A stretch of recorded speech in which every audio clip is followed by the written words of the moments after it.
Didn't see you there. Welcome back to Run Junkie. I'm in my parents' basement. I made this awesome train. Check it out. See? You can go around. Goes up the hill. Pretty cool. Got a little tunnel. Anyway, I'm not in Austin, Texas. I'm in my parents' basement. It's cold in this basement. That's where I had the sweatshirt on. But Run Junkie still goes down. We know what happened this past weekend. Molly Seidel breaks the footlocker course. The Oregon Edward Cheserek three-peat, proving that he may, just may, be the greatest of all time when all said and done.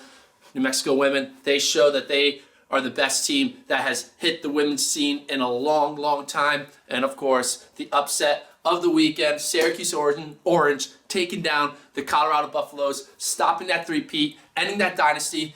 And Syracuse, they're young. Maybe that's the start of a new dynasty. But those are the four storylines. We talked about that all weekend long, all Monday long.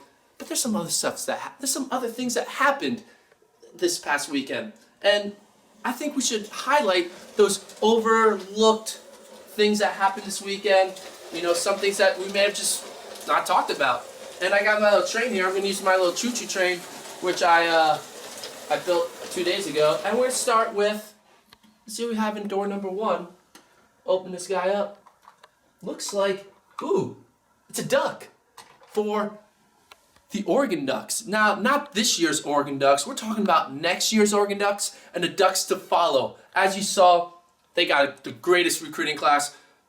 Drew Hunter, Austin Tamagno, Levi Tomet to add to Edward Cheserek his senior year. And they got fourth. And they didn't get fourth with a bunch of stars. They got fourth as a pack. The Oregon Ducks, they were kind of off the mountain. I don't know what it is, what I'm trying to say. But they weren't doing that well in cross-country podium-wise. But now this is going to be the start, which I think is going to be a new team that's going to be constantly vying for that, not just an individual title like Cheserek, but that team title, because they're young. They got Ches. Watch out Syracuse, Colorado, and Stanford, because the Oregon Ducks are going to be the real deal in 2016, 2017, and beyond. So I think we should find out what's going to happen next. Let's keep this train rolling. Let's see, we got a little tunnel in there. Cool. We got a little light going on. Let's go to the circus car. Let's see what's in here. I'm going to open this guy up. Look at this. I got a female here in pink. And I think I have another one that kind of looks like it. This isn't an exact replica, but this represents the Fraser twins. NC State, they got 5th. 6 of their 7 return. Ryan Fraser was their 5th woman.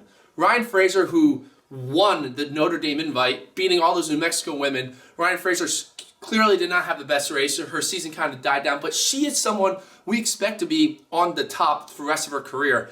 Add in Ryan Fraser as a legit All-American threat. Throw in Wesley Fraser, who didn't run this year because of eligibility issues, and that Fraser-sister dynamic with a 5th place NC State squad, NC State Wolfpack, they're going to be the real deal. They're going to be fighting for that podium in 2016 because the Fraser sisters are going to be on point. Anyway, let's keep this train rolling. I know the anticipation's killing me. Here we go. I like this one. This next one's pretty fun. It's in this box here. I wonder what's in here. Let's open this guy up. Statue of Liberty for America. By America, I mean the top American-born freshman was not John Dressel, it was Grant Fisher. As expected, Grant Fisher, the sub-4 miler out of high school, showing off, gets 17th overall, top American-born freshman, and I think we're going to see some big things from this kid coming up this indoor and outdoor season. I talked to Coach Chris Miltenberg. He says he wants Grant and McGorty ready at Olympic trials. That's right, ready at Olympic trials. Grant Fisher, we may be seeing the next coming of one of the great milers. We don't know, he's still young. We haven't really seen much of him. He's kind of taking it slow, but I'm okay with him taking it slow if we get to see a strong Grant Fisher in 2016 and ultimately in 2020. And the last thing, we're going over to the Chiquita. Whoa, reverse. We got to change this direction here. Chiquita bananas. Remember those things? See what's in this little guy. Let's check, open it up. Look at this.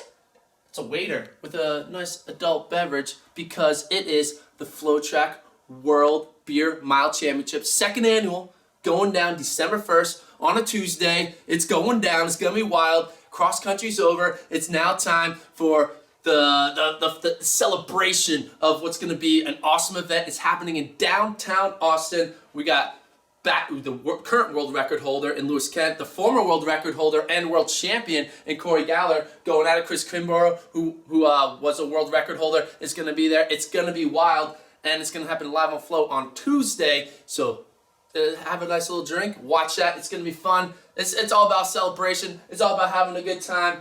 And let's go around here. Almost done. Let's see what we got here. So who's been driving this choo-choo train this entire time?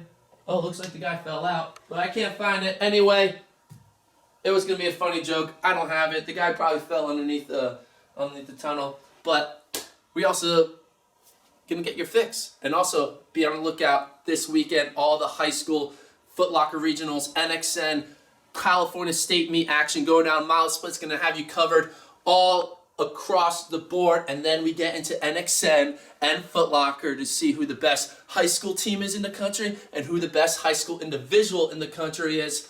I got my money on Drew Hunter, the Oregon Duck. Speaking of Oregon, boom, you got your fix.